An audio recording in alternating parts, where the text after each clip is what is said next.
the most important thing. Now they're introducing you to the faith. You walk around with the Bible for 20 plus years, and their response is this: I trusted you because you're holding that Bible. Their response is, why did you trust me? That would be the response. They do not care. Truly, they're showing their true self. You know what I mean? For what? Because if you continue in their faith, you're going to read why you must rebuke them once you commit to eternal salvation, do all the requirements, and do all the requirements for baptism. You know what I mean? I'm not talking about delays and 2-week studies. I'm talking about simple 30-minute confirmations, verbal announcements, and move forward. Not this 2-week, 3-week, we're going to study this, study that, then we're going to decide. But really, they just brainwash you to try to have you give a 70%, 50% tithing, no matter what. You know what I mean? All because of man requirements. I'm not talking about that.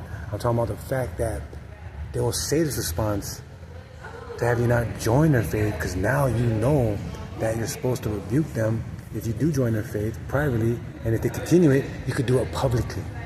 And that's going to make them be embarrassed and show the true self toward that denomination that you attend. So they're going to want to push you away, so that way you don't even come around that situation.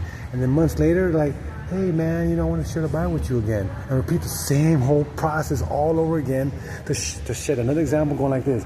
Man, if that guy's been carrying the Bible for 20 years, and he's been lying, petty, I'm not joining that. That's the conclusion they want you to have. Because they see you not even studying or worshiping nobody, but you're more truthful to them in terms of validation of the Bible, and they see it in your actions. Without worshiping anyone or without even studying, they see that. These people are conniving, but they go ahead and walk amongst the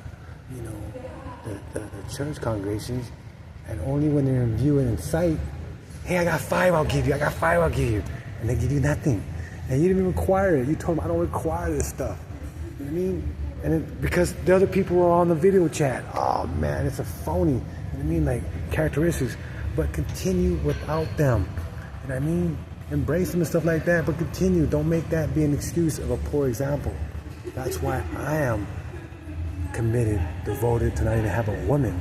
For the sake of what? I want to set the examples for the children to have all the expenses, all the contributions, all on the wall, all transparent, have heart-to-heart, deeply entwined in the church, from washing feet to, re-cementing trust and building relationships within marriages, all through the love of God and things like that, all present so that children go like this.